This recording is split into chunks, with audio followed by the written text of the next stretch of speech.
Hello, आज हम पढ़ने वाले हैं आपकी पुस्तक गणित का जादू से पाठ 14 कितना बड़ा कितना भारी। अब इसका मतलब यह है कि जब भी आप अपने आसपास या अपने घरों में कोई वस्तु देखते हैं तो आपके दिमाग में सबसे पहले उसके आकार को लेके सवाल आता है कि यह कितना बड़ा है या फिर कितना छोटा है या फिर ये कैसा है दिखने में। उसके बाद उसकी आकृति के बाद आप उसके भार के बारे में सोचते हैं कि यह कितना भारी होगा, इसका कितना वजन होगा। तो आज हम अपने इस पाठ में यही सीखेंगे कि हम किसी चीज के भार या फिर वजन के बारे में कैसे पता करते हैं। तो अब हम अपना पाठ शुरू करते हैं। सारिका रंगीन कंचे, सिक्के, रबड़ आदि चीजों को इकट्ठा करती है। उसने एक गिलास में पानी लेकर पानी के ऊपरी स्तर पर 0 का निशान लगाया। अब देखो यहाँ पे नीचे एक गिलास दिया है जिसमें कि उसने पानी डाला और जहाँ तक पानी भरा हुआ है उस पानी के स्तर पर उसने 0 का निशान लगाया है। इसके बाद सारिका कहती है, अगर मैं 5 कंचे इस गिलास में डाल दूं तो अंदाजा लगाओ पानी का स्तर क्या होगा। अब देखो, अगर वो गिलास में कंचे डालती है तो उसके बाद क्या होगा, पानी ऊपर उठ जाएगा। तो वो वही पूछ रही है कि कंचे डालने के बाद पानी का स्तर कितना हो जाएगा। तो लड़का यहाँ पे कहता है, देखो उसने गिलास पर उस 0 के स्तर से ऊपर उंगली लगाई है और वह कहता है, मुझे लगता है पानी का स्तर इतना होगा। इसके बाद उसने 5 कंचे डाले और पानी के नए स्तर पर फिर निशान लगा दिया।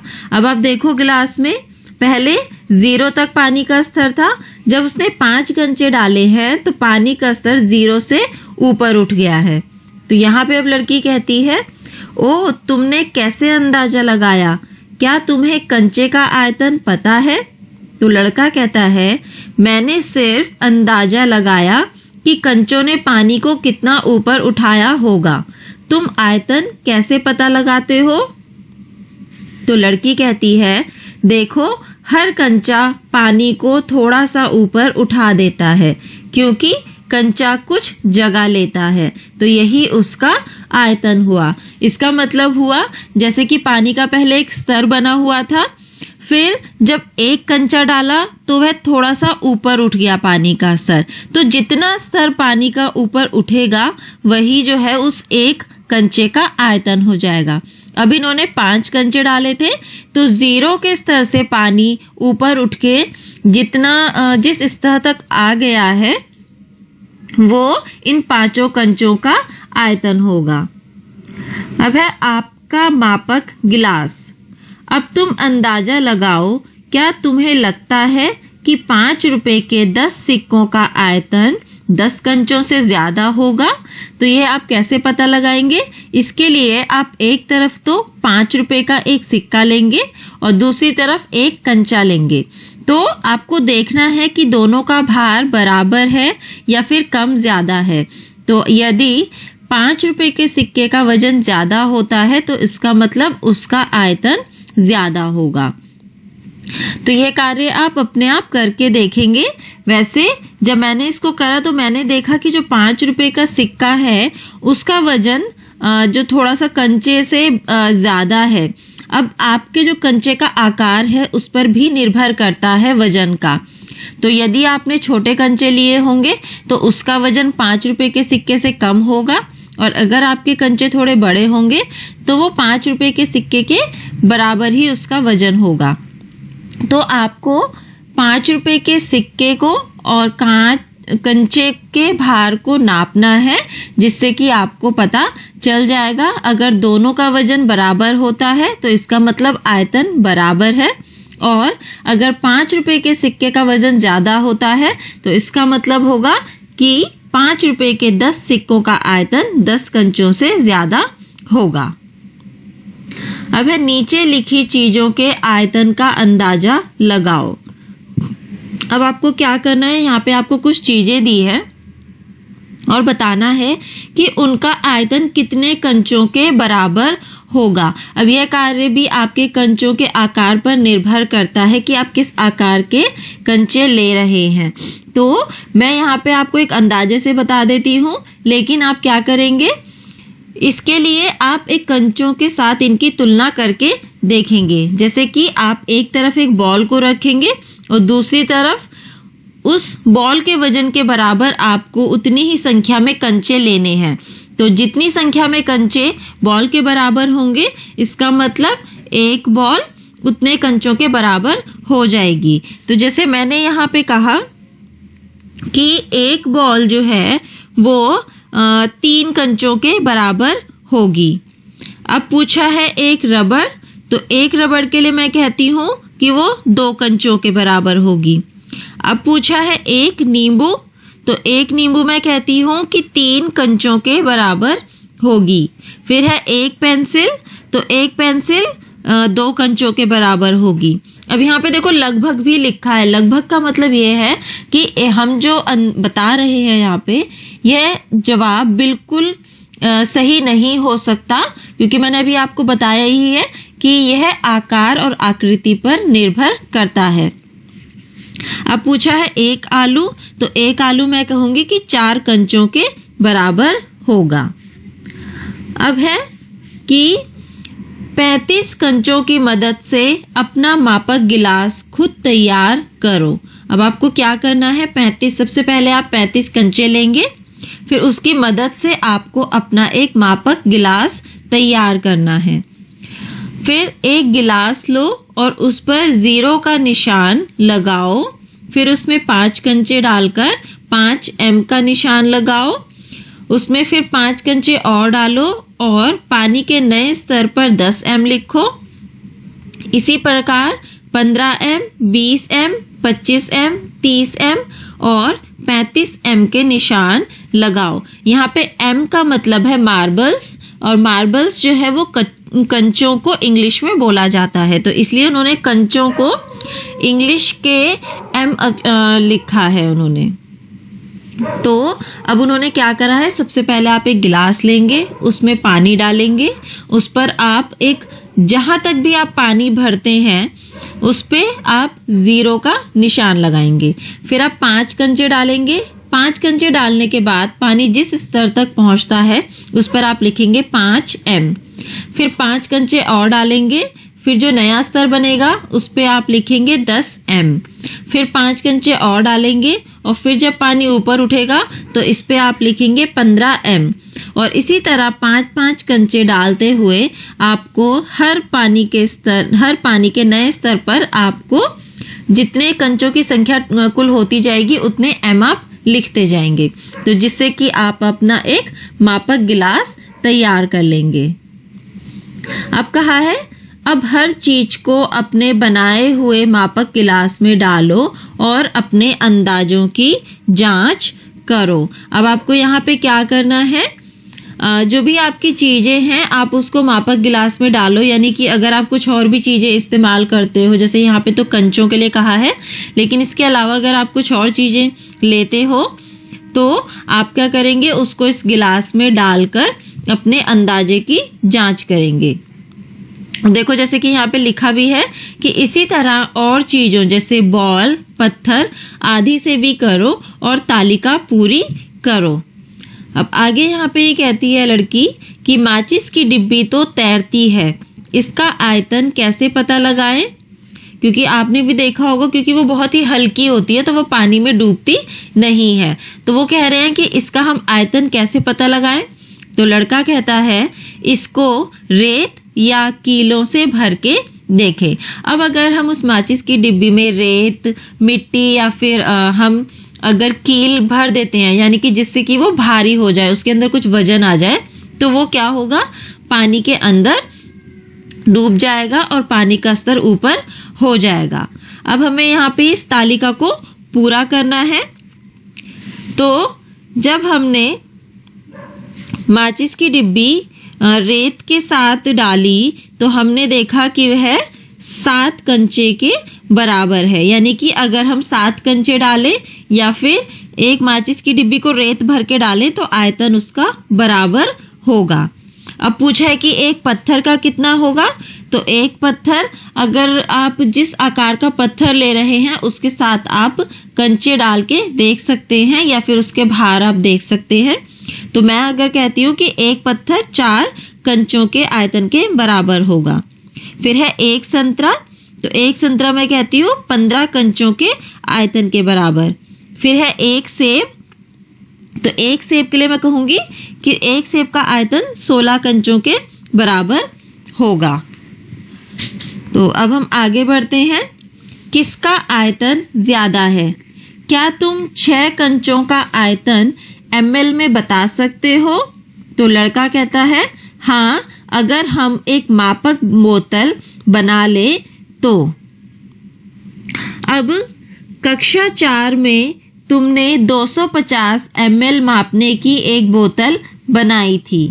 क्या तुम ऐसी मापक बोतल बनाने के तरीके सोच सकते हो जो कि 10 ml, 20 ml, 30 ml और इसी तरह 40, 50 और 60 ml माप सके?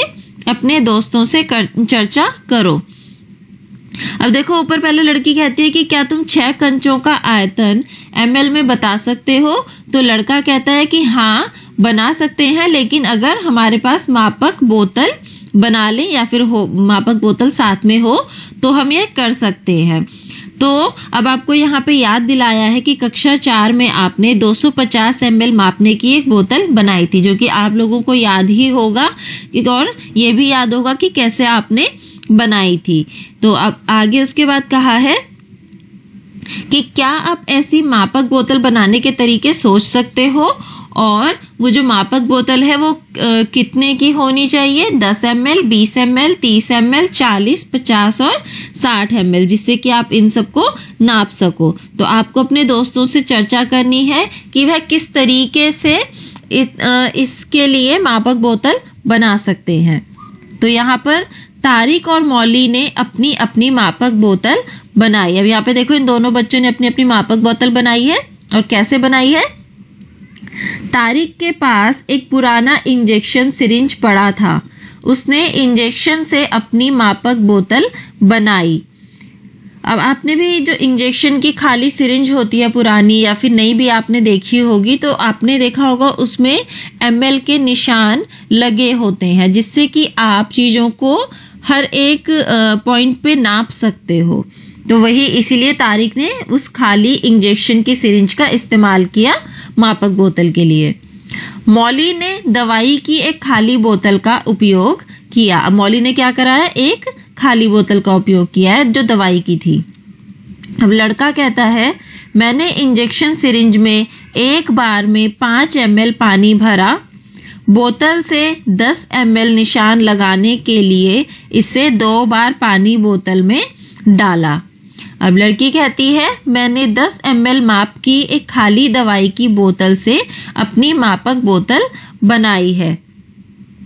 मौली के 5 रुपए के सिक्कों का आयतन पता लगाने के लिए अपनी मापक बोतल का उपयोग किया।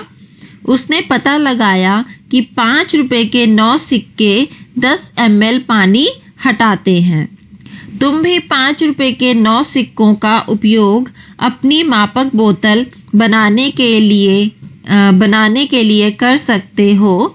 करके देखो। तो आप भी मापक बोतल कैसे बनाएंगे? आपके पास कोई दवाई की शीशी या सिरिंज या फिर कोई भी ऐसी बोतल हो जिसका कि आपको वजन पता है कि वह कितने ml की है।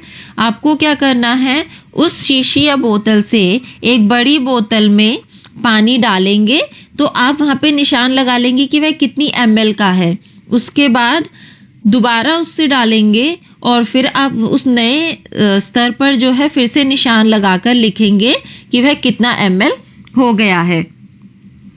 अब यहाँ पे उन्होंने जब पता लगाया तो उन्होंने कहा कि 5 रुपए के 9 सिक्के 10 ml पानी हटाते हैं। तो तुम भी 5 रुपए के सिक्कों का उपयोग करके अपनी मापक बोतल बनाने के लिए कर सकते हो। अब आपको यह भी करके देखना है। अब आगे है अपनी मापक बोतल से पता करो कि क 6 कंचों का आयतन कितना है। अब आप जिस तरीके से बोतल बना रहे हो या आपके कंचों का आकार क्या है वह आप उससे पता करेंगे। लेकिन मैंने जब अपने कंचों से देखा तो मैंने देखा कि यहाँ पे 6 कंचों का जो आयतन है वह 7 ml के बराबर है। फिर 16 1 रुपए के सिक्कों का आयतन क्या होगा। तो जब मैंने 16 1 रुपए के सिक्कों को मापक बोतल में डाल के देखा तो मैंने देखा कि उसका आयतन 18 ml है। अब है 24 कंचों का आयतन कितना ml होगा। तो 24 कंचों का आयतन 28 ml होगा। अब है 32 1 रुपए के सिक्कों का आयतन कितना ml होगा। तो हमने देखा था कि 16 1 रुपए के सिक्कों का आयतन जो है 18 ml था। अब हमने यहाँ पे 1 रुपए के सिक्के जो है डबल हो गए हैं यानी कि 32 हो गए हैं। तो 16 का 18 ml था तो 32 1 रुपए के सिक्कों का आयतन हो जाएगा 36 ml। अब है ना मौली ने 5 रुपए के कुछ सिक्के मापक बोतल में डाले। उसे कितने सिक्के कुछ सिक्के मापक बोतल में डाले उसे कितने सिक्के डालने होंगे। तो इसका मतलब है कि अगर 30 ml पानी ऊपर उठता है तो अब यहाँ पे देखो जो सवाल है उसको आपको ध्यान से समझना है कि मौली ने 5 रुपए के कुछ सिक्के मापक बोतल में डाले। उसे कितने सिक्के डालने होंगे कि अगर 30 ml पानी ऊपर उठे तो उसको क्या करना होगा। उसको 27 सिक्के डालने होंगे। अब पूछा है कि अगर 60 ml पानी ऊपर उठता है तो अब पानी देखो ऊपर 30 ml था अब 60 ml है यानी कि डबल हो गया है। तो इसलिए सिक्के भी डबल हो जाएंगे। पहले 27 सिक्के थे अब हो जाएंगे 54 सिक्के। अब है आगे पहले अंदाजा लगाओ और फिर अपनी मापक बोतल की मदद से कुछ और चीज़ों के आयतन का पता लगाओ। तो सबसे पहले हम चीज़ें लिख लेते हैं जिसमें कि हम लिखेंगे एक स्केल यानी कि फिट्टा, फिर एक गिलास, एक कैंची और एक पेन। अब हमें पता करना है कि इनका आयतन ml में कितना होगा। इसका मतलब ये हुआ कि जो मापक बोतल पे आपने निशान लगाए हैं उस मापक बोतल पे निशान लगाने के बाद जितना पानी का स्तर था और ये चीज़ें डालने के बाद पानी का स्तर कितना ml हो गया है वो आप यहाँ पे लिखेंगे। तो जैसे कि हमने देखा कि पानी के स्तर में तो हम एक स्केल से शुरुआत करते हैं। तो मान लीजिए मेरी जो मापक बोतल मैंने बनाई है वो मैंने एक 5 ml की दवाई की शीशी की मदद से बनाई और मैंने जो उस पे पहला स्तर बनाया है वो 5 ml का है। अब मुझे देखना है कि मैं एक स्केल डालने के बाद उसका जो है वो आयतन कितना होता है ml में। तो मैंने देखा कि जब मैंने स्केल डाला आपने देखा ही होगा कि जो स्केल है वो बहुत ही हल्का होता है। तो मैंने जब स्केल डाला तो जो है पानी अब 6 ml पे पहुंच गया है। तो इसका मतलब हुआ कि जो स्केल है उसका आयतन हुआ 6 ml। अब मैंने उसी पानी में जिसमें कि मैंने 5 ml की शीशी से बहुत सारे निशान लगाए हैं हर पानी के स्तर पर, मैंने उसमें अब एक गिलास डाल के देखा। तो गिलास डालने के बाद जो पानी का स्तर है वह 22 ml तक पहुंच गया। तो इसका मतलब गिलास का आयतन हुआ 22 ml। अब मैंने उसमें एक कैंची डाल के देखी तो कैंची डालने से मैंने देखा कि जो उसका आयतन है वो निकला 4 ml।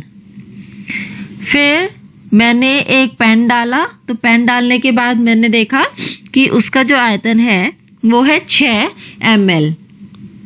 अब कहा है सोचो पानी के अंदर जाने पर तुम्हारा शरीर कितना पानी हटाएगा। अब देखो ये तो हम छोटी छोटी चीजें पानी में डाल के देख रहे थे जिससे कि हमें उसका आयतन पता चल रहा था। अब हमारा शरीर जो कि बहुत बड़ा है उसके लिए पहले तो बहुत ही बड़ी जगह चाहिए जिसमें कि हम अंदर पानी में जा सकें। फिर उसके बाद हमारा शरीर बड़ा है तो हमारा वजन भी काफी है, जिससे कि पानी ml में तो नहीं लेकिन हाँ लीटर में जरूर निकलेगा, क्योंकि हमारा वजन भी जो है वो किलोग्राम में है। तो जब हम पानी में गए तो मैंने देखा कि हमारा जो शरीर है वो 30 लीटर पानी को हटा रहा है। अब आपको क्या करना है ये आप करके देखोगे। आप एक पानी की बाल्टी ले सकते हो या एक पानी का टब ले सकते हो, जिसमें कि पहले आपको एक पानी का स्तर बनाना है। फिर आप वहां पे निशान लगाएंगे। उसके बाद आप उस पानी में जाकर देखेंगे कि पानी का स्तर कहाँ तक पहुंचता है। अब है कितने समा सकते हैं। यह एक घन है जिसकी हर भुजा 1 सेंटीमीटर है। देखो तुम्हारी गणित का जादू किताब 1 सेंटीमीटर ऊंची है, तो अंदाजा लगाओ कि कितने 1 सेंटीमीटर के घन मिलाकर तुम्हारी गणित की किताब जितनी जगह घेरेंगे। तो इसके लिए मैंने क्या करा, अपनी जो गणित का जादू किताब है उसको लिया। फिर मैंने सबसे पहले उसकी लंबाई नापी, तो मैंने देखा कि वह 26 सेंटीमीटर लंबी है। फिर अब वह 26 सेंटीमीटर लंबी है और कहा है कि जो घन है वो 1 सेंटीमीटर भुजा वाला है, तो इसका मतलब उसकी लंबाई में 26 घन बन जाएंगे। अब मैंने उसकी चौड़ाई नापी किताब की, तो चौड़ाई देखी 20 सेंटीमीटर, जिससे कि पता चला उसकी चौड़ाई में हम 20 घन बना सकते हैं। तो इसका मतलब क्या हुआ कि उसमें कितने कुल घन बनेंगे, 26 गुना 20, जो कि हुए 520 घन। तो आपकी जो गणित का जादू किताब है जिसकी लंबाई 26 सेंटीमीटर चौड़ाई 20 सेंटीमीटर है, उसके अंदर हम कुल घन बना सकते हैं 520 घन। अब हम आगे बढ़ते हैं। अरे मेरी गणित का जादू किताब लगभग इतने सेंटीमीटर लंबी है। देखो जो कि मैंने अभी आपको हल करके बताया वही यहाँ पे लिखा हुआ है। तो यहाँ पे कहा है अरे मेरी गणित का जादू किताब लगभग खालिस्तान सेंटीमीटर लंबी है। तो मैंने यहाँ पे लिखा है आपको क्या करना है, अपनी गणित का जादू किताब लेनी है। सबसे पहले आप उसकी लंबाई नापेंगे और यहाँ पर लिख देंगे। फिर जितनी उसकी लंबाई होगी, क्योंकि घन 1 सेंटीमीटर का है, तो जितनी लंबाई होगी उतने ही यहाँ पर आपके घन जो है इस लंबाई में फिट हो जाएंगे। तो जैसे मैंने लंबाई नापी थी 26 सेंटीमीटर, तो मैंने आपको बताया कि उसमें 26 घन बन जाएंगे। अब आगे उन्होंने कहा है और यह लगभग खालिस्तान सेंटीमीटर चौड़ी है, जो कि मैंने बताया 20 सेंटीमीटर चौड़ी। तो इसकी चौड़ाई में 20 घन आ जाएंगे।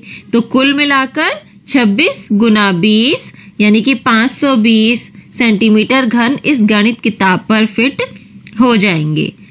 अब अगर इन सारे घनों को एक कतार में लगाया जाए तो वह कतार कितने लंबी होगी, कितने सेंटीमीटर होगी। अब क्योंकि हर घन जो है 1 सेंटीमीटर का है और 520 घन हमारे कुल बन रहे हैं, तो अगर हम उनको पूरी एक ही कतार में लगाएंगे तो वह कतार लंबी होगी 520 सेंटीमीटर। अब है अभ्यास का समय। सवाल 1, 5 गणित का जादू किताबों से एक मंच बनाया गया है। इस मंच का आयतन कितने सेंटीमीटर घनों के बराबर होगा। अब देखो हमने एक गणित का जादू जब किताब बनाई थी तो उसका हमने देखा था कि उसका जो आयतन हमने वो निकाला था, यानी कि कुल घन कितने थे वो आयतन ही था। तो हमने आयतन निकाला था 520 घन सेंटीमीटर घन। अब हमें कहा है कि 5 किताबों से जो है मंच बन रहा है, तो हम क्या कर देंगे, एक किताब के आयतन को 5 किताब से गुना कर देंगे, यानी कि 520 गुना 5 बराबर में 2600 सेंटीमीटर घन। तो इसका मतलब हुआ 5 गणित का जादू किताबों से जो मंच बनाया है, इस मंच का आयतन होगा 2600 सेंटीमीटर घन। अब पूछा है कि इन चीजों के आयतन का सेंटीमीटर घनों में अंदाजा लगाओ। अब जैसे कि एक माचिस की डिब्बी का आयतन लगभग कितने घन सेंटीमीटर होगा, तो आपको क्या करना है, आप एक खाली माचिस की डिब्बी लेंगे। सबसे पहले आप उसकी लंबाई नापेंगे, फिर चौड़ाई नापेंगे और फिर ऊंचाई नापेंगे। और आयतन आपको पता ही है हम कैसे निकालते हैं, लंबाई गुना चौड़ाई गुना ऊंचाई। तो जैसे कि मैंने एक माचिस की डिब्बी ली और जब मैंने उसको नापा तो लंबाई उसकी 6 सेंटीमीटर, चौड़ाई 4 सेंटीमीटर और ऊंचाई 1 सेंटीमीटर थी। तो उसका आयतन निकालने के लिए मैंने लंबाई गुना चौड़ाई गुना ऊंचाई करा। तो 6 गुना 4 गुना 1 बराबर में 24 घन सेंटीमीटर। अब मुझे एक ज्यामितीय बॉक्स का आयतन निकालना है, तो उसके लिए भी मैंने उसकी लंबाई नापी जो कि 16 सेंटीमीटर है, फिर चौड़ाई नापी जो कि 6 सेंटीमीटर है और ऊंचाई नापी जो कि 1 सेंटीमीटर है। फिर आयतन निकालने के लिए मैंने लंबाई गुना चौड़ाई गुना ऊंचाई किया जो कि 16 गुना 6 गुना 1 है, बराबर में जब मैंने हल करा तो उसका आयतन निकला 96 घन सेंटीमीटर। अब एक रबड़ का आयतन निकालना है, तो मैंने रबड़ की लंबाई देखी 2.5 सेंटीमीटर, चौड़ाई 1 सेंटीमीटर और ऊंचाई भी 1 सेंटीमीटर। अब आयतन निकाला मैंने लंबाई गुना चौड़ाई गुना ऊंचाई, यानी कि 2.5 गुना 1 गुना 1। तो इसका आयतन हुआ 2.5 घन सेंटीमीटर। अब कहा है कि तुम अपने अनुमान को कैसे जांचोगे, चर्चा करो। तो हम उसको कैसे जांचेंगे, हम क्या करेंगे, एक बार फिर से सभी चीजों की लंबाई चौड़ाई और ऊंचाई को नापेंगे और फिर उन तीनों को हम गुना कर देंगे। अब आगे है माचिस की डिब्बियों का खेल। तन्नू माचिस के डिब्बों से एक मंच बना रही है। अब देखो यहाँ पे एक फोटो भी दी है, इस तरीके से वह मंच बना रही है। वह पहले 14 माचिस की डिब्बियां इस तरह लगाकर एक परत तैयार करती है। अब उसने यहाँ पे क्या करा है, 14 डिब्बियों का इस्तेमाल करके एक परत तैयार करी है। वह 4 ऐसी परतें बनाती है और उसका मंच कुछ इस तरह दिखता है। अब उसने क्या करा, कुल 4 परतें बनाई है और बनाने के बाद इस तरह से वह दिख रहा है।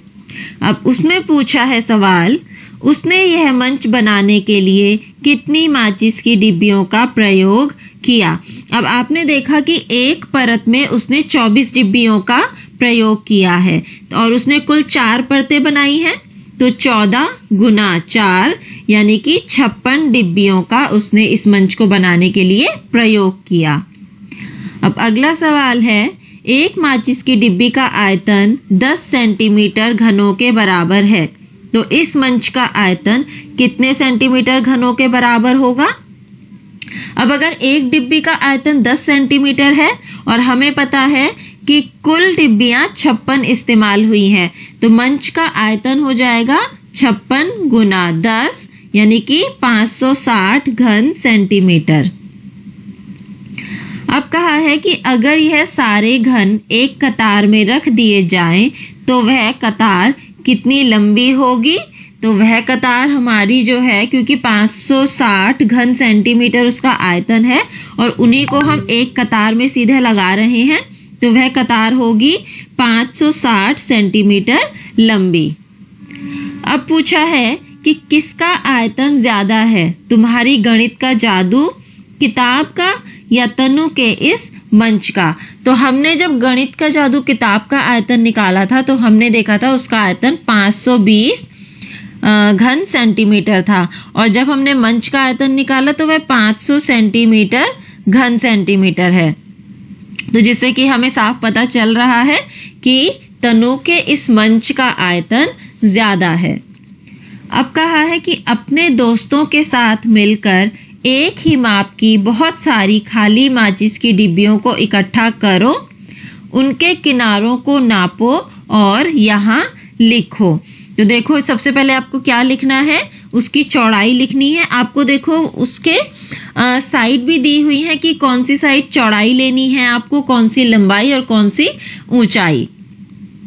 तो आपको इसी तरह माचिस की डिब्बी लेके नाप कर यहाँ पर लिखना है। तो जैसे कि मैंने लिया तो मैंने देखा कि जो मेरे पास है उसकी चौड़ाई है 3 सेंटीमीटर, लंबाई है 5 सेंटीमीटर और ऊंचाई है 1 सेंटीमीटर। अब कहा है कि 56 माचिस की डिब्बियों का उपयोग करके अलग अलग ऊंचाई के मंच बनाओ।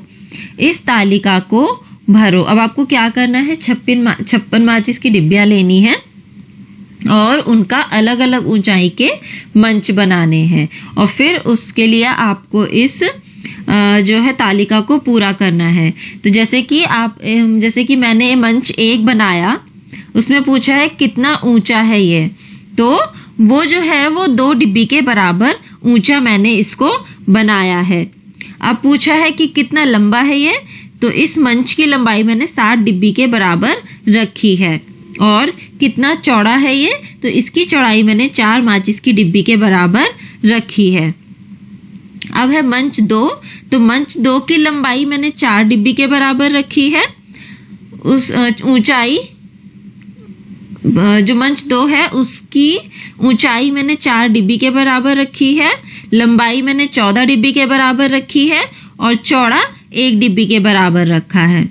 अब मंच 3 है, तो मंच 3 को मैंने 1 डिब्बी के बराबर ऊंचा रखा है और 8 डिब्बी के बराबर लंबा रखा है और 7 डिब्बी के बराबर चौड़ा रखा है। अब पूछा है कि हर मंच का आयतन कितनी माचिस की डिब्बियों के बराबर है। अब देखो जो हर मंच है वो 56 डिब्बियों से बना है, तो इसका मतलब उसका आयतन 56 माचिस की डिब्बियों के बराबर होगा। अब कहा है कि अपने बनाए हुए मंचों के गहरे चित्र बनाओ। अब देखो जिस तरीके से यहाँ पे ये चित्र बना है, इसी तरीके से आप पहले भी गहरा चित्र किस तरीके से बनता है वह आप सीख चुके हैं, आपको आता ही होगा। तो उस तरीके से आपने जो अपने तीनों मंच बनाए हैं, उन तीनों मंचों के आपको गहरे चित्र बनाने हैं। अब है अभ्यास का समय। मोहन ने अपनी माचिस की डिब्बियों को इस तरह लगाया। अब देखो जिस तरह से यहाँ पे उसने एक मंच बनाया है और उसका फिर ये चित्र बना रखा है, तो आप भी जब अपने माचिस की डिब्बियों का मंच बनाएंगे उसका एक चित्र जरूर बनाएंगे।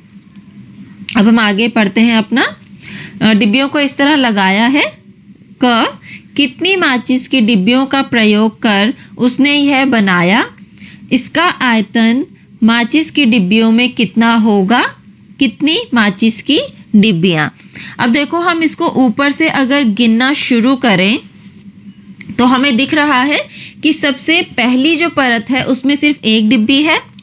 दूसरी परत में हम देख रहे हैं कि 2 हमें इस आगे की दिख रही है, तो इसका मतलब पीछे भी 2 ही होंगी, यानी कि कुल हो गई 4। तो यानी कि 1 + 4। अब हम तीसरी परत पर आते हैं। तीसरी परत में दिख रहा है हमें कि एक पंक्ति में 3 डिब्बियां हैं और कुल 3 पंक्ति बनी है, तो 3 × 3 यानी कि 9 डिब्बियां। तो तीसरी परत में हो गई 9 डिब्बियां। अब हम चौथी परत में गिरेंगे जिसमें कि हमें दिख रहा है कि एक पंक्ति में 4 डिब्बियां लगी हैं और कुल 4 पंक्तियां हैं, तो हो गई इसमें 16 डिब्बियां।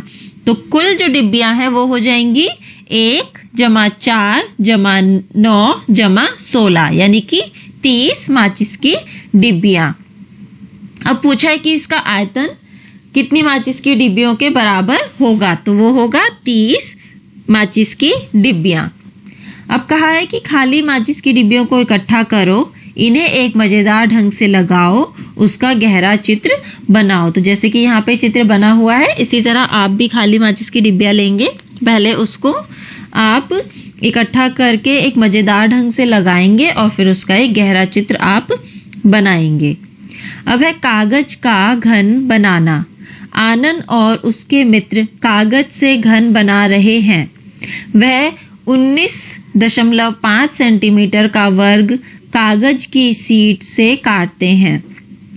वह इसी तरह के 6 एक जैसे वर्गाकार कागज काटते हैं। इन चित्रों को देखते हुए अपने कागज का घन बनाओ। अब देखो आपको क्या करना है, 19.5 सेंटीमीटर का वर्ग कागज की शीट से काटते हैं और इसी तरह के आपको 6 एक जैसे वर्गाकार कागज काटने हैं। यानी कि 19.5 सेंटीमीटर जो है नाप के आपको 6 वर्गाकार की कागज के टुकड़े शीट लेनी है और फिर आप कागज का घन बनाएंगे। तो यहाँ पे कहा है नंबर 1, इस तरह की रेखा बनाने के लिए कागज को 4 बराबर भागों में मोड़ो। अब देखो यहाँ पे आपको दिख रहा है जो कागज है वो 4 भागों में बटा हुआ है मोड़ने के बाद, तो आपको इसी तरीके से मोड़ना है। फिर है नंबर 2, ऊपर बाएं कोने को और उसके सामने वाले कोने को इस तरह मोड़ो। अब देखो उन्होंने क्या है, ऊपर के बाएं को और दाएं के नीचे वाले हिस्से को इस तरीके से मोड़ा है। नंबर 3, ऊपर और नीचे के किनारों को मोड़ो ताकि वह बीच की रेखा से मिले। अब आपको क्या करना है, इस तरीके से किनारों को मोड़ना है ताकि वह बीच की रेखा पर मिल जाए। अब P कोने को मोड़ो। अब देखो ये आपको दाईं तरफ ऊपर का जो कोना P इन्होंने लिखा है, आपको ये कोना मोड़ना है। 4, ताकि कागज इस तरह दिखे। अब देखो आप इस तरीके से मोड़ेंगे कि कागज आपका इस तरीके से हो जाए। फिर है नंबर 5, इसी तरह Q कोने को भी मोड़ो, कागज कुछ ऐसा दिखेगा। अब जो आपका Q कोना था उसको भी आप मोड़ लेंगे जिससे कि फिर 5 नंबर पर जैसी तस्वीर बनी है वैसा आपका कागज बन जाएगा। फिर है नंबर 6, P कोने को उठाओ और उसे मोड़े हुए कागज के नीचे इस तरह दबाओ। अब आपको क्या करना है, जो P कोना है उसको उठाना है और उसे मोड़े हुए कागज के नीचे इस तरह आप दबा देंगे जैसे कि यहाँ पे फोटो में दिखाया गया है। अब है नंबर 7, Q कोने के साथ भी यही करो। अब आपको जो Q कोना था उसके साथ भी यही करना है और कागज अब इस तरह दिखेगा। फिर 8, कागज को पलटो और उसे मोड़ो ताकि उस पर इस तरह के मोड़ के निशान आ जाएं। आपको क्या करना है, कागज को आपको पलटना है और उसको मोड़ना है ताकि उस पर इस तरह के निशान बन जाए जैसे यहाँ पे फोटो में बने हुए हैं। अब है नंबर 9, हर एक छात्र इसी तरह एक ऐसा टुकड़ा बनाएगा। 6 बच्चे ऐसे 6 टुकड़े बनाएंगे और सभी टुकड़ों को एक के अंदर एक जोड़कर एक घन बनेगा।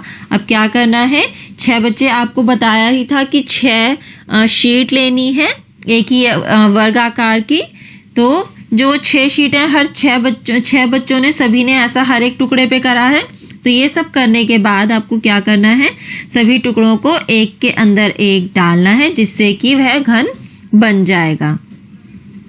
बस आपको क्या ध्यान देना है, तो देखो यहाँ पे लिखा है ध्यान दें 19.5 सेंटीमीटर भुजा वाले वर्गाकार कागज से शुरू करें। आपको क्या शुरू करना है कि आपका जो कागज है वो 19.5 सेंटीमीटर की भुजा का ही होना चाहिए और दूसरे कदम में सभी को बाईं ओर के कोने को मोड़कर शुरू करना है, जो कि हमने देखा था कि बाईं तरफ के ऊपर के कोने को मोड़ा था और दाईं तरफ के नीचे के कोने को मोड़कर करा था। तो बस यही 2 बातें आपको ध्यान रखनी है।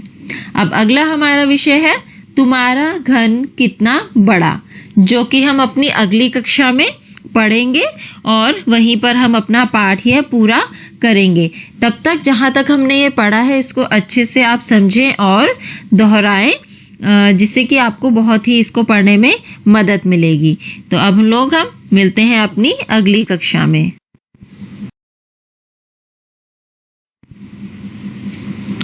हेलो, अब हम हमारा पाठ पूरा करेंगे, कितना बड़ा कितना भारी।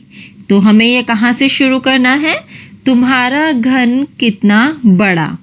तो यहाँ पे हम पढ़ते हैं नंबर 1, तुम्हारे घन का किनारा कितना लंबा है। अब आपको यहाँ पे क्या बताना है कि जो आपने घन बनाया है उसका किनारा कितना लंबा है। तो जैसे मैंने घन बनाया, उसका जो किनारा है वह 7 सेंटीमीटर लंबा है। अब पूछा है ख, कितने सेंटीमीटर घन उसकी लंबाई है, चौड़ाई है और ऊंचाई है। तो उसकी लंबाई 7 सेंटीमीटर, चौड़ाई 7 सेंटीमीटर और ऊंचाई 7 सेंटीमीटर है।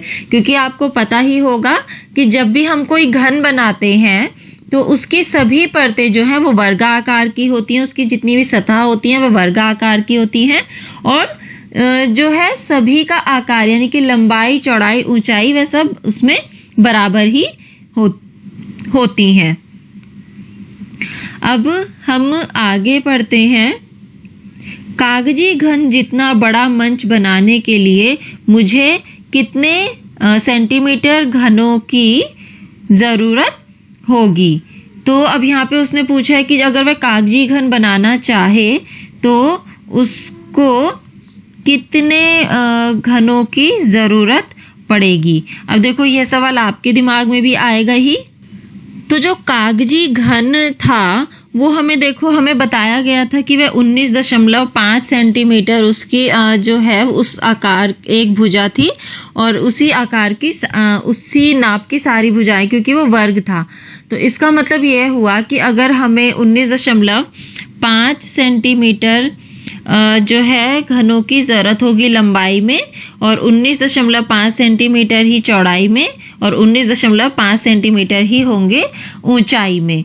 तो यह हो गया। और हमें पूरा निकालने के लिए कि कितने घन चाहिए होंगे तो हम क्या करेंगे, लंबाई गुना चौड़ाई गुना ऊंचाई कर देंगे। अब है ग, थिम्पू के प्रश्नों के उत्तर दो। मेज पर पहली परत बनाने के लिए मुझे कितने सेंटीमीटर घनों का इस्तेमाल करना होगा। अब देखो आपका मेज कितना सेंटीमीटर लंबा है यह यहाँ पे आप लिखेंगे क्योंकि आप उस पर ही घन बनाएंगे। तो जैसे मान लीजिए कि मैं जिस पर घन बना रही हूँ तो वहाँ पर जो है वह 49 सेंटीमीटर लंबा है। तो अब अगर 49 सेंटीमीटर लंबा है तो इसका मतलब हो गया कि उसमें 49 सेंटीमीटर घनों का इस्तेमाल होगा। अब पूछा है पूरा घन बनाने के लिए ऐसी कितनी परतें मुझे बनानी पड़ेंगी। अब जो घन होता है हम पहले भी पढ़ चुके हैं कि उसकी 6 सतह यानी कि 6 परतें होती हैं। इसका मतलब हुआ कि जब भी हमें घन बनाना होगा तो हमें 6 सतहों की ज़रूरत होगी। तो यहाँ पे हमें वही बताना है कि पूरा घन बनाने के लिए ऐसी कितनी परतें मुझे बनानी पड़ेंगी, तो हमें 6 परतें बनानी पड़ेंगी। अब कहा है कि कुल उपयोग में लाए गए सेंटीमीटर घन होंगे, तो कितने घन होंगे हमें यहाँ पर वो बताना है। तो हम यहाँ पे कैसे बताएंगे, हमने देखा कि जो हमारा घन का किनारा है वो 7 सेंटीमीटर लंबा, 7 सेंटीमीटर चौड़ा और 7 सेंटीमीटर ऊंचा है। तो इसका मतलब जो उसमें कुल उपयोग लाए गए घन होंगे वो होंगे लंबाई गुना चौड़ाई गुना ऊंचाई। तो इसमें हमें जिस तरीके से ये पूछा गया है कि कुल उपयोग में लाए गए सेंटीमीटर घन कितने होंगे, इसका मतलब हुआ कि हमें यहाँ पर आयतन के बारे में पूछ रहे हैं और आयतन होता है लंबाई गुना चौड़ाई गुना ऊंचाई। तो हम यहाँ पे कर देंगे 7 गुना 7 गुना 7 जो कि हुआ 343 सेंटीमीटर घन। तो इसका मतलब हुआ कि हमारे इसमें जो है 343 सेंटीमीटर घन इस्तेमाल होंगे। अब है ना, कागजी घन का आयतन कितने सेंटीमीटर घनों के बराबर होगा। तो कागजी घन का आयतन हमारा हो जाएगा 343 सेंटीमीटर घनों के बराबर, जो कि मैंने आपको बताया ही था कि कोई भी घन हो आपको उसका अगर आयतन निकालना है या फिर आपको ये बताना है कि उसके अंदर कितने 1 सेंटीमीटर के कितने घन सेंटीमीटर आएंगे, तो बस आपको करना है लंबाई गुना चौड़ाई गुना ऊंचाई। अब है हम सवाल 2 पढ़ते हैं। आनंद ने एक बड़ा घन बनाया जिसकी भुजा की लंबाई तुम्हारे कागज के घन की लंबाई से दुगनी है। अब देखो एक बड़ा जो घन है ये आनंद ने बनाया है और कहा है जो हमारा कागज का घन था उसकी लंबाई की दुगनी इस बड़े घन की लंबाई है, जो कि हम यहाँ पे फोटो में देख रहे हैं, तो हमें देखने से ही पता चल रहा है। अब पूछा है कि तुम्हारे बने कितने कागज के घन इस बड़े घन के अंदर आएंगे। अपनी कक्षा में बनाए गए सभी घनों को इकट्ठा करके बड़ा घन बनाने की कोशिश करें। तो सबसे पहले हम देखते हैं कि इस बड़े घन में कितने घन आ सकते हैं। तो आनंद के बड़े घन का जो किनारा है उसकी लंबाई हम देखेंगे, तो लंबाई कितनी होगी, क्योंकि जो हमारा कागज का घन था उसकी लंबाई हमने कहा 7 सेंटीमीटर है और हमें बताया है कि आनंद ने उस कागजी घन के दुगने की लंबाई का घन बनाया है। तो इसका मतलब हो गया आनंद के बड़े घन की लंबाई 7 गुना 2 14 सेंटीमीटर। अब 14 सेंटीमीटर है तो इसके अंदर हमने देखा कि एक परत में जो है 4 घन आ रहे हैं। अब ऊपर एक और परत में हम रख सकते हैं 4 घन, तो हो गया यहाँ पर कुल 8 घन रख सकते हैं, क्योंकि आप देख ही रहे हो यहाँ पे तो 2 लंबाई में, 2 चौड़ाई में और 2 ऊंचाई में, इस तरीके से हमने देखा। तो यहाँ पर हमें देखने से भी पता चल रहा है एक घन रखने के बाद देखो इसके ऊपर भी एक घन रख सकते हैं, इसके हम बाएं तरफ भी एक घन रख सकते हैं और जो ऊपर घन रखा है उसके बाएं तरफ भी एक घन रख सकते हैं। तो यानी कि हमने देखा कि एक तरफ में 4 घन आ रहे हैं और 4 घन है और दूसरी तरफ भी जगह बची है, तो हम 2 परतों में इसमें 4 घन रख सकते हैं, तो कुल घन हो गए 8। अब है घनों को डिब्बों में डालें। गणेश और डिंगा 4000 सेंटीमीटर घनों को बक्सों में पैक करना चाहते हैं। घनों को एक स्कूल में भेजा जाना है।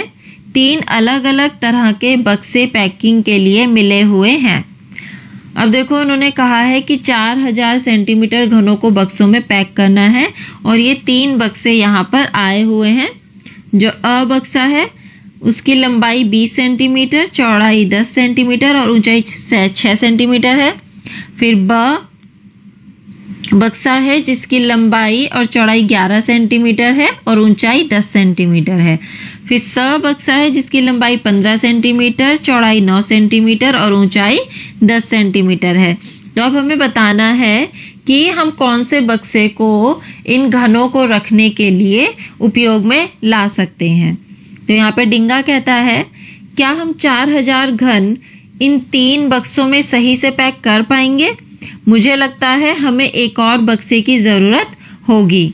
तो गणेश कहता है मुझे लगता है कि इन 3 बक्सों में इन 4000 घनों के लिए बहुत जगह है। अब हमें देखना है कि तुम्हारा क्या अंदाजा है, कौन सही है। अब आपको देखना है कि कौन सही है और कौन गलत है। तो जहाँ तक मैं बताती हूँ कि मुझे यहाँ पे लगता है कि जो डिंगा है वो सही है। क्यों? क्योंकि यहाँ पे देखो अब गणेश और डिंगा घनों को पैक करने से पहले कैसे अपने अंदाजे की जांच कर सकते हैं, अपने दोस्तों से चर्चा करो। अब देखो इन दोनों ने किस हिसाब से यह अंदाजा लगाया है कि डिंगा तो कहता है कि तीनों बक्सों के अलावा एक और बक्से की जरूरत पड़ेगी, लेकिन गणेश अंदाजा लगाता है कि नहीं इन तीनों में ही सारे घन आ जाएंगे। तो उन्होंने किस हिसाब से यह अंदाजा लगाया होगा हमें यह पता करना है। तो गणेश कहता है अ बक्से को देखो, पहली परत में हम 20 गुना 10 यानी कि 200 घन लगा सकते हैं और 200 घन को हम 6 परतों को पैक किया जा सकता है। 6 परतों में क्यों किया है? क्योंकि 6 सेंटीमीटर उसकी ऊंचाई है। तो बॉक्स अ में हम 200 गुना 6 यानी कि 1200 घनों को लगा सकते हैं। अब इस तरीके से हम क्या करेंगे, हम तीनों बक्सों में पता करेंगे। अब ब बक्सा है तो ब बक्से में हमने देखा कि जो है हम 11 गुना 11 यानी कि एक परत में 121 घन लगा सकते हैं। अब ऊंचाई है 10 सेंटीमीटर, यानी कि 121 हम 10 परतों में लगा सकते हैं। तो 121 गुना 10 हो गया 1210 घन। तो हमने देखा कि ब में 1210 घन आ सकते हैं। फिर हम स बक्से में देखेंगे तो स बक्से में भी जब हमने इसी तरह देखा यानी कि 15 गुना 9 करा, जिससे कि हमें पता चला कि एक परत में कितने बक्से आएंगे। फिर उसको हमने 10 से गुना कर दिया तो हमें पता चला कि स बक्से में कुल 1350 घन आ जाएंगे। अब जब हमने इन तीनों को जोड़ा तो हमने देखा कि 3760 ही घन यहाँ पर हो रहे हैं, जो कि हमारे आगे सवालों में भी है। देखो, गणेश के तरीके से पता लगाओ बॉक्स ब में कितने घनों को लगाया जा सकता है। तो हमने देखा कि बॉक्स ब में जो है 1210 घन हम लगा सकते हैं। फिर पूछा है बॉक्स स में कितने घनों को लगाया जा सकता है। तो बॉक्स स में जो है हमने देखा कि हम 1350 घन लगा सकते हैं। और 1350 वो कैसे हुए थे, तो हमने उसमें सबसे पहले देखा कि लंबाई गुना चौड़ाई करा यानी कि 15 गुना 9, जिससे कि हमें पता चला 135 एक परत में घन आ रहे हैं। फिर 10 सेंटीमीटर ऊंचाई है तो हम 10 परत में 135 घन लगाएंगे और कुल घन हो गए 135 गुना 10 यानी कि 1350 घन। तो बॉक्स स में 1350 घन है। अब पूछा है तो कुल मिलाकर तीनों बॉक्सों में कितने घन आ सकते हैं। तो 1200 जमा 1210 जमा 1350 हुए 3760 घन। अब हमने यहाँ पे देख लिया कि तीनों बक्सों में 4000 घन नहीं आ रहे हैं। तो इसका मतलब हुआ कि जो डिंगा है वो सही कहता है कि तीनों बक्सों के अलावा हमें एक बक्से की और जरूरत पड़ेगी। अब है कौन सा पाइप बड़ा। कुछ पुराने पोस्ट कार्ड इकट्ठे करो। तुम 14 सेंटीमीटर गुना 9 सेंटीमीटर नाप के मोटे कागज का भी इस्तेमाल कर सकते हो। पोस्ट कार्ड की चौड़ाई की तरफ से उसे मोड़ो जिससे कि एक पाइप एक बन सके। इसके जोड़ को टेप से जोड़ो। फिर एक दूसरा पोस्ट कार्ड लो और उसे पाइप 2 बनाने के लिए लंबाई की तरफ से मोड़ो। अब आपको क्या करना है, आपको 2 पोस्ट कार्ड लेने हैं और पहले आप चौड़ाई की तरफ से मोड़ेंगे और दूसरे वाले में आप लंबाई की तरफ से मोड़ेंगे, जिससे कि आपके 2 पाइप बन जाएंगे, जैसे कि यहाँ पे दिखाए गए हैं, पाइप 1 और पाइप 2।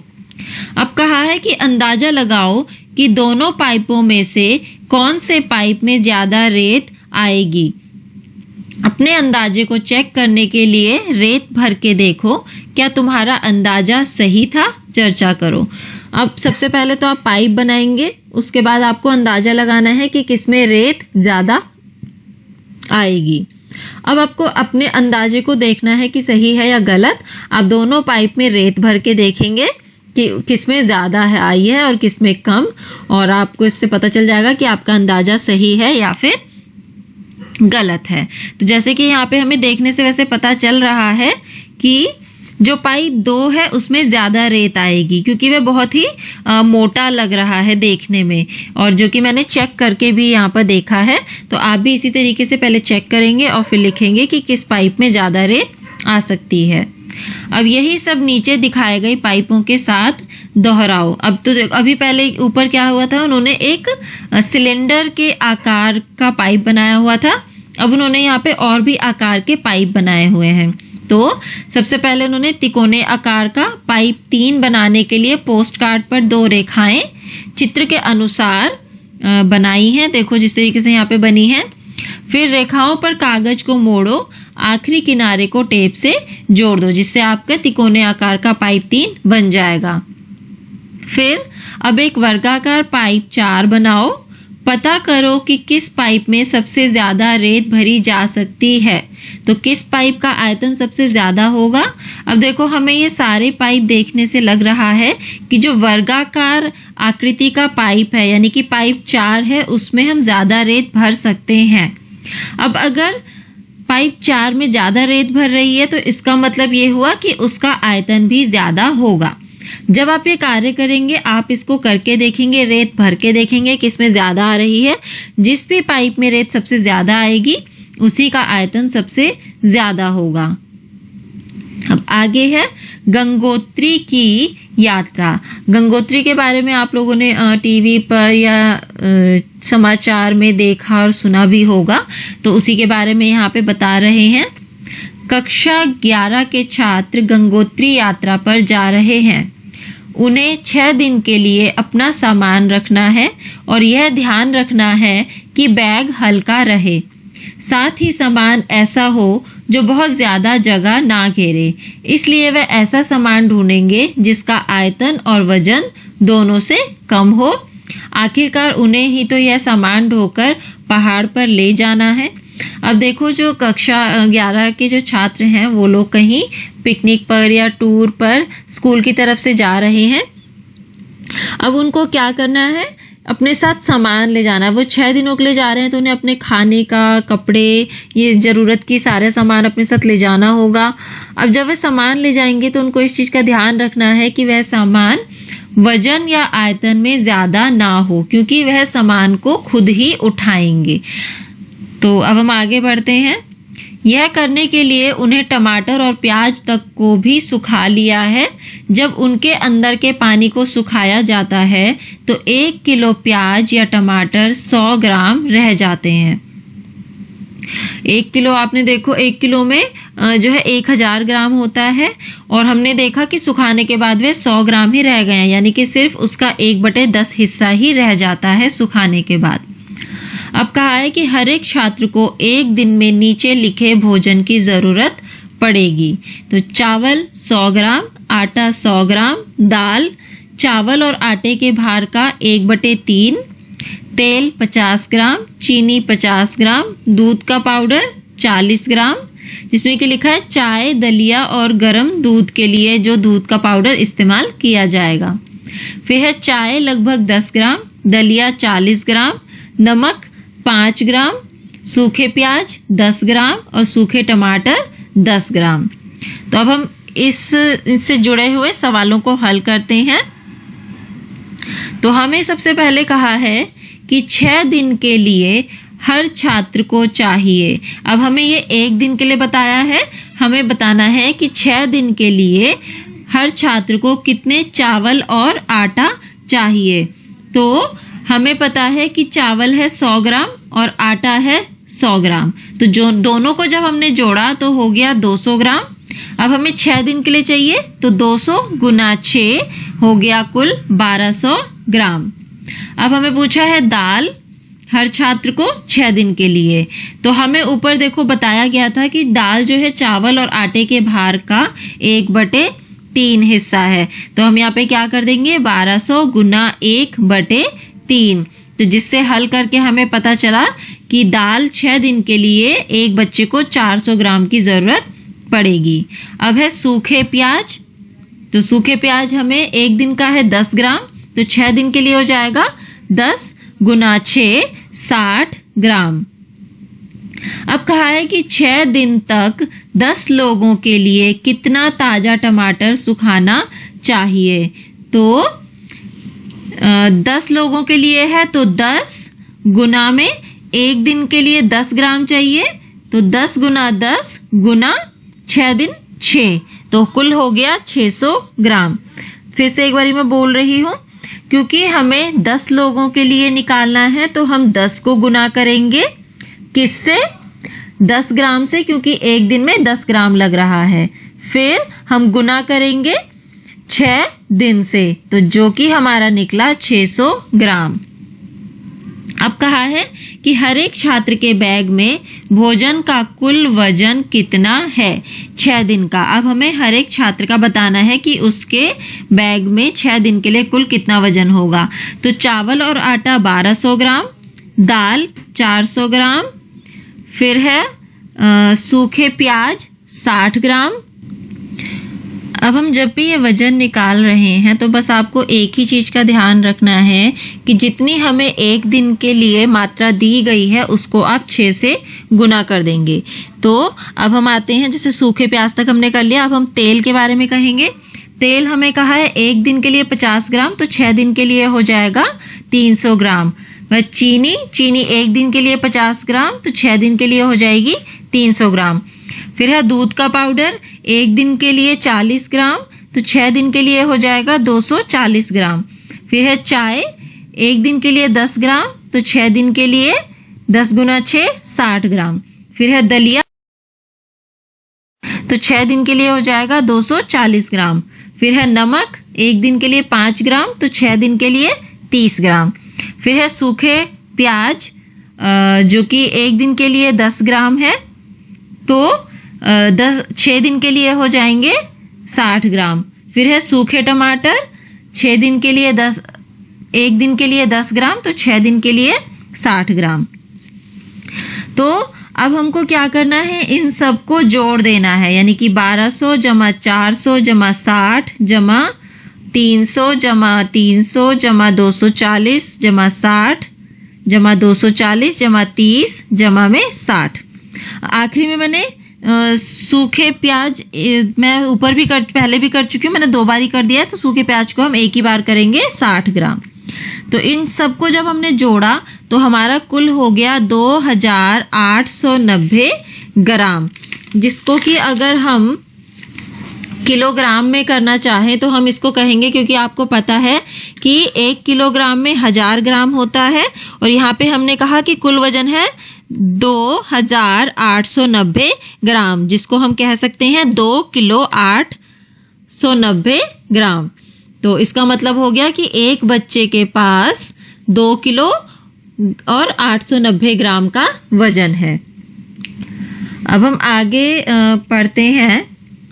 हमें कहा है कि 1 ग्राम ज़्यादा वजन भी यात्रा को मुश्किल बना देगा। तो हाँ, मुश्किल तो बना ही देगा, क्योंकि उनको वहाँ पर चढ़ाई चढ़नी है। आपको देखो, ये फोटो में देखने से पता चल रहा है कि रास्ता भी कितना मुश्किल है। तो अगर 1 ग्राम भी वजन ज़्यादा हो जाता है तो उनको चलने में दिक्कत होगी और वो अपने घूमने का भी मज़ा नहीं ले पाएंगे। अब आगे देखो, ये चींटियाँ यहाँ पे कहती है, अंदाज़ा लगाओ हम में से कितनी एक साथ तोलने पर 1 ग्राम वजन के बराबर होंगी। अभी देखो चींटी है, वो कह रही है कि हमको अगर हम में से कितनी जो है एक साथ तोले कि उनका वजन जो है वो 1 ग्राम के बराबर हो जाए। तो फिर वो खुद ही कहती है कि शायद लगभग 100, यानी कि चींटी का वजन बहुत ही हल्का है, इससे ये हमें पता चल रहा है। अब आगे हम बढ़ते हैं। मैं कितना भारी हूँ।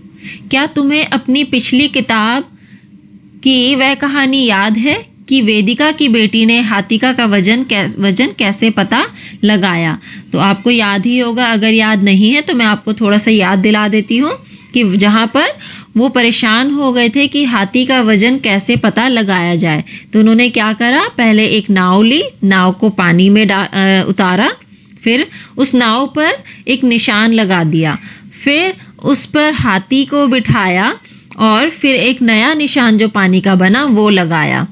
अब हाथी को उतारने के बाद उन्होंने पत्थर का ही उतना वजन रखा जितना कि हाथी के वजन से निशान पड़ा था, उस निशान तक पत्थर भरे और फिर उन पत्थरों को तोलकर उन्होंने हाथी का वजन निकाला था। तो यहाँ पे वे कह रहे हैं कि धरती पर सबसे भारी जानवर के वजन का अनुमान लगा सकते हो? मैं सबसे भारी नहीं हूँ, मेरा वजन तो केवल 5000 किलोग्राम है। अब देखो यहाँ पे जो हाथी है उसका वजन उसने बताया है कि 5000 किलोग्राम है, और उसके बाद वो यह भी कह रहा है कि वो सबसे भारी नहीं है। अब है वह नीली व्हेल है, यानी कि सबसे जो भारी वजन का जानवर है वो नीली व्हेल है जो समुद्र के अंदर रहती है और उसका वजन मुझसे 35 गुना ज्यादा है। यानी कि हाथी का वजन है 5000 किलो और उससे भी 35 गुना ज्यादा होता है नीली व्हेल का वजन। तो उसका वजन कितने हजार किलो हो जाएगा?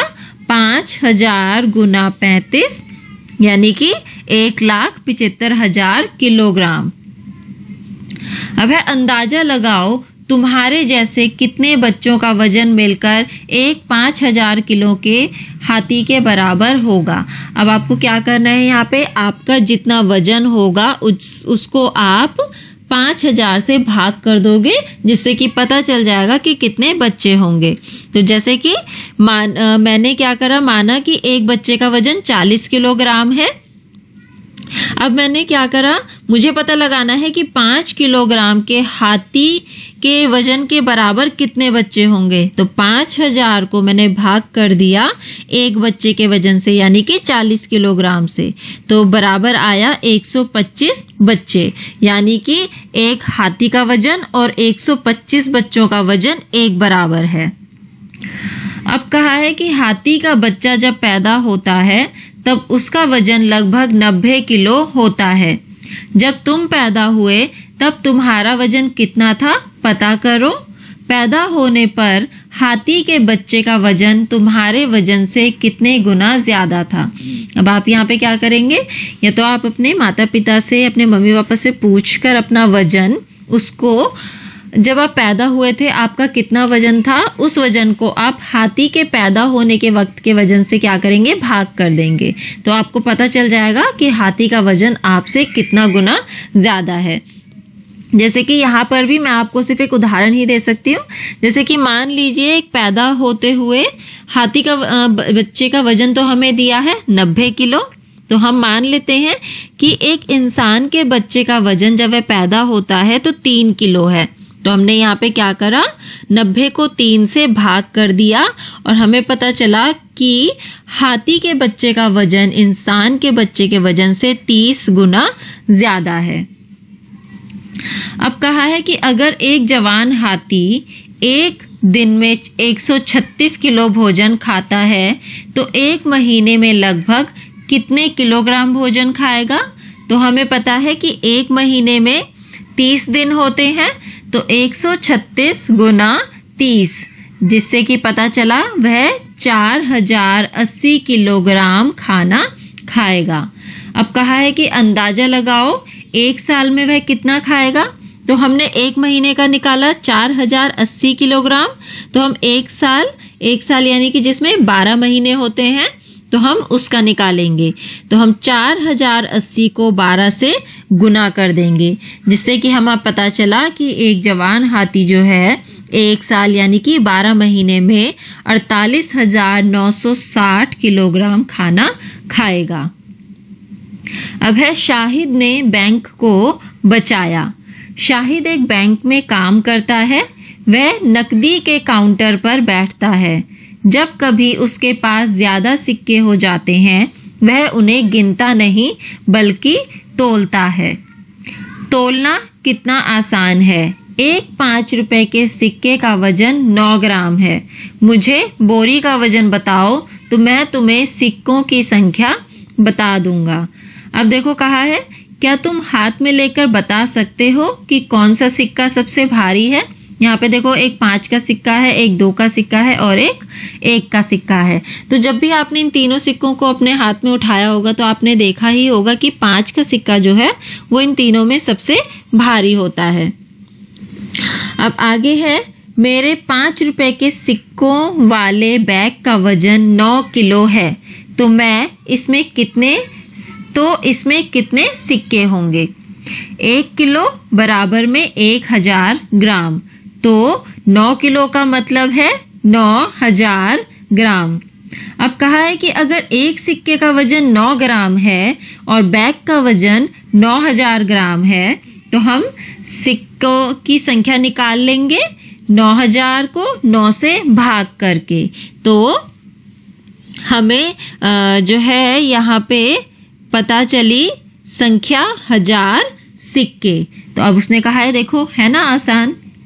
अब वह कह रहा है कि 5 रुपए के सिक्के वाले बोरे में कितने सिक्के होंगे अगर उसका वजन 18 किलो, 54 किलो, 4500 ग्राम, 2 किलो 250 ग्राम और 1 किलो 125 ग्राम हो। तो हम कैसे निकालेंगे इसके लिए। हम इसके लिए करेंगे कि हमें ऊपर अभी बताया ही गया है कि 5 रुपए के एक सिक्के का वजन है 9 ग्राम। अब उसके बाद हमें निकालना है कि 18 किलो में कितने सिक्के होंगे। तो 1 किलो बराबर में होता है 1000 ग्राम। तो 18 किलो का मतलब हो गया 18,000 ग्राम। अब हम क्या करेंगे, एक सिक्के का वजन है 9 ग्राम, तो हम 18,000 ग्राम को 9 ग्राम से भाग कर देंगे, जिससे कि हमें संख्या मिली 2000 सिक्के। इसका मतलब हुआ कि 18 किलो में 5 रुपए के 2000 सिक्के होंगे। अब हम करेंगे ख। हमें पूछा है कि 54 किलो में कितने होंगे, तो फिर से हम वही करेंगे। हम पहले क्या करेंगे, हमें किलोग्राम में दिया हुआ है, हम इस 54 किलो को ग्राम में बदल देंगे। तो 54 किलो बराबर हो जाएगा 54,000 ग्राम। अब हम 54,000 को 9 से भाग कर देंगे, जिससे कि हमें पता चला कि 54 किलो में 6,000 सिक्के होंगे। अब हम देखो 9 से भाग क्यों कर रहे हैं, क्योंकि हमें 5 रुपए के एक सिक्के का वजन बताया है 9 ग्राम। अब है ग, 4500 ग्राम हो तो। अब ये संख्या हमें देखो पहले से ही ग्राम में दी हुई है, तो इसलिए हम इसको क्या करेंगे, 4500 को 9 से भाग कर देंगे, तो हमें पता चला कि इस वजन में 500 सिक्के होंगे। अब है 2 किलो 250 ग्राम। तो सबसे पहले हम 2 किलो को ग्राम में बदल देंगे। 1 किलो बराबर में 1000 ग्राम, तो 2 किलो बराबर में हो जाएगा 2000 ग्राम, और साथ में 250 ग्राम भी है, तो इनको हम जोड़ देंगे, तो हो गया 2250 ग्राम। अब इसको हम 9 से भाग कर देंगे, तो जब हमने भाग किया तो हमें पता चला कि 2 किलो 250 ग्राम में 250 सिक्के होंगे। अब है 1 किलो 125 ग्राम, यानी कि 1125 ग्राम। तो 1125 को जब हमने 9 से भाग किया तो हमें संख्या मिली 125 सिक्के। अब इन्होंने देखो साइड में ये चींटी बता भी रही है आपको कि 2250 ग्राम को 2 किलो और 250 ग्राम भी लिख सकते हैं। बता सकते हो क्यों?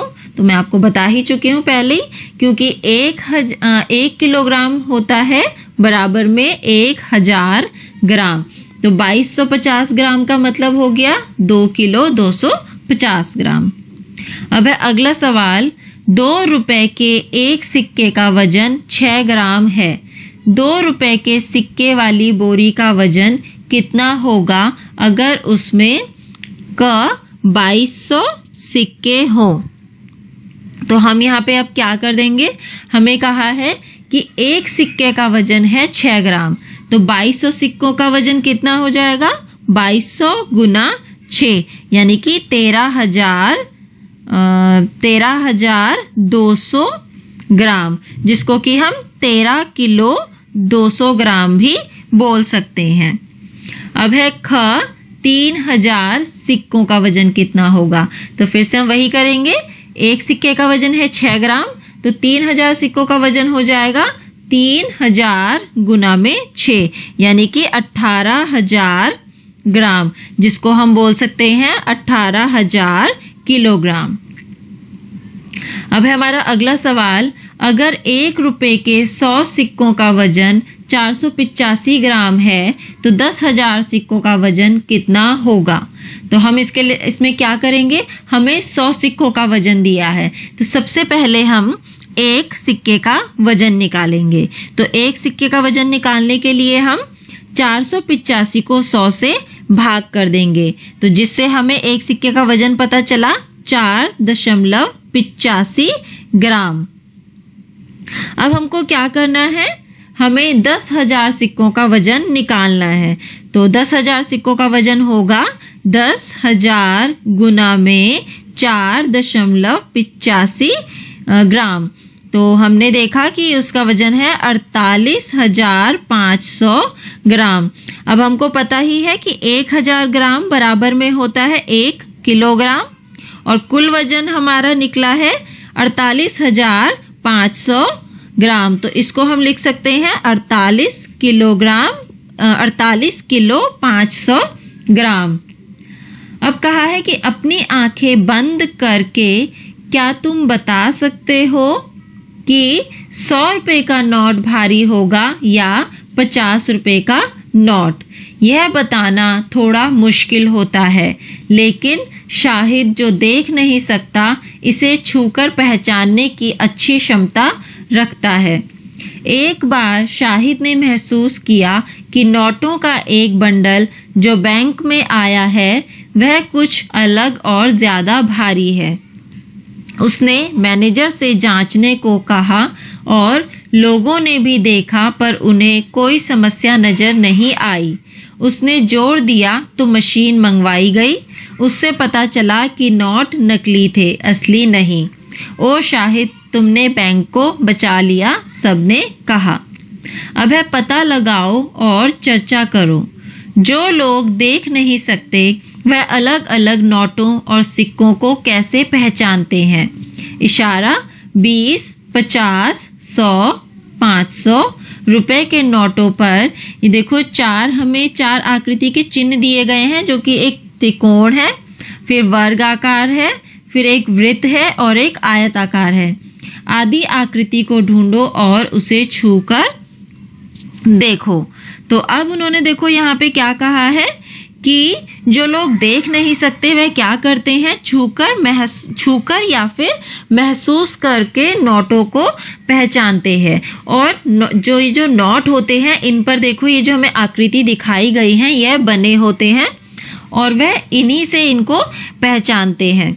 और बाकी आप सभी को ये तो पता ही होगा कि जो लोग देख नहीं सकते हैं उनको छूकर पहचानने की बहुत ही अच्छी शक्ति प्राप्त होती है। उनके छूकर पहचानने की जो शक्ति है वो बहुत ही तेज होती है। उसके अलावा वह सूंघ कर भी चीज़ों को बहुत ही आसानी से पता लगा लेते हैं। तो वह नोटों में इन आकृति को छूकर ही नोटों को पहचानते हैं।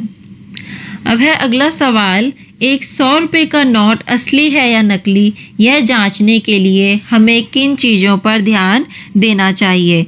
तो हमें सबसे पहले तो नोट की आकृति और आकार तथा जो नोट का कागज है उस पर हमें ध्यान देना चाहिए और उससे पहचानना चाहिए। उसके बाद नोट पर जो गांधी जी की फोटो होती है उससे भी हम पहचान सकते हैं कि नोट असली है या फिर नकली। इसके अलावा नोट पर हिंदी में जो है भारत लिखा होता है उससे हम पहचानते हैं। और जो RBI लिखा होता है वो एक चमकीले रंग से या फिर धागे से आप कह सकते हो उसमें लिखा होता है। इससे भी हम पहचानते हैं कि जो नोट है वो असली है या फिर नकली है। अब आगे है कोण, कैंची करे काम।